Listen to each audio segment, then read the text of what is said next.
दोस्तों मैं ਤੁਹਾਡਾ ਦੋਸਤ ਤੁਹਾਡਾ ਹੋਸਟ ਅਕੀਲ ਬਾਦਸ਼ਾਹ। ਦੋਸਤੋ ਅਸੀਂ ਆਪਣੇ ਟੌਪਿਕ ਨੂੰ ਥੋੜਾ ਜਿਹਾ ਚੇਂਜ ਕਰਦੇ ਪਏ हैं। बावजह मुल्की हालात साढ़े बड़े ख़राब हैं पे और काफ़ी जितने भी सिंगर हैं उन्होंने तक साड़ी रसाई थोड़ी मुश्किल है और उस तक असी एक फैसला किया है कि जितने भी साढ़े नाल मुहब्बत करते हैं साढ़े नाल जो साढ़े चैनल लाइक करते पे पसंद करते पे असा उन्होंने चंद दिन वास्ते इंटरटेनमेंट दे रहे हैं और जिमें जिमें ही जिन्होंने दोस्तों ने सानू फरमाइशा की फलां फलां फलां फलां सिंगर इंटरव्यू वास्ते बहुत जल्द तुहानू तक असी वो इंटरव्यू पहुँचा दिसां और तुहानू उन्हां दी सोहणियां सोहणियां गल्लां सुना दिसां। हसते रहो वसते रहो। असां हुण तुहानू विखा रहे हैं जनाब मज़ाहिया इंटरटेनमेंट अच्छे अच्छे फनकारां दी वीडियो। आओ चलिए वेखिए।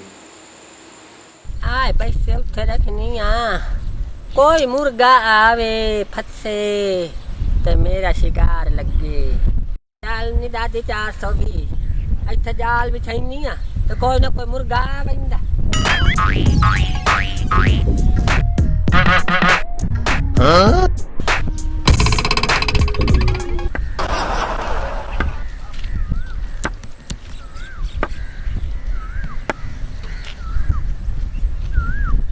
अमदी तपैये काशा पर दिसता मैनू भी दे घाटे।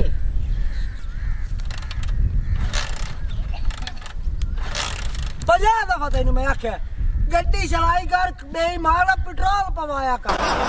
हाँ पिछले महीने ने मैं 50 रुपए का पवाया एडा जल्दी मोकी की तू कोड़े 50 रुपए का महीना तक दा और की आपा केड़ा इतना चलाई रखिया इतना चलाई रखे सिर्फ गड्डी दा तबाही करन वास्ते वदा तो हो गए बाबा जल्दी का कमाल हो गए थम्मी नाल ना तू निकले बेईमान भाई भी जावना मुल्तान जावना काम किया चल यार अल्लाह बारे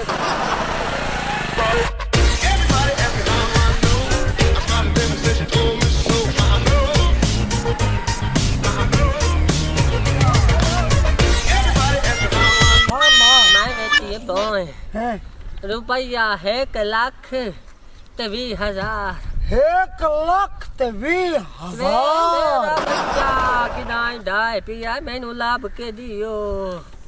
आय हाली ओए ते डारी ओए ए टला वेना ओ लंबरदार मां माता है भाई किल्ली बिरा ओ मेरी मां चुप तक कर भौरी बाबा मैनू ता हुणे को जोंदा ओए अम्मा हां ओ पैसे हान की शदे विच वे मेरा बच्चा छापा रे गत्ते होया मुंह ता मेरा चेता भाई गया शेर भाई गया वेने आई ते वेने हाय किल्ली बिरा ओए मैं किदे बन्या ओ मेरे धकिया दी भोए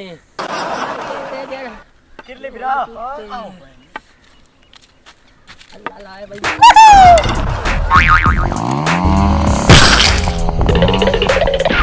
ओ दादी अम्मा ओ नो ओ दादी साडा स्कूटर ले गई ओ दादी तेरा तख्ता चवे ओए लंबरदारा जी जे दादी साडा स्कूटर ले गई है ना हां 1 लाख ते 20,000 रुपया सानू दे गई है। खलो मैंने चेक करन दे पैसे 1 लाख 20 है के ऊपर चेक करो आन पर ये मेरे हैं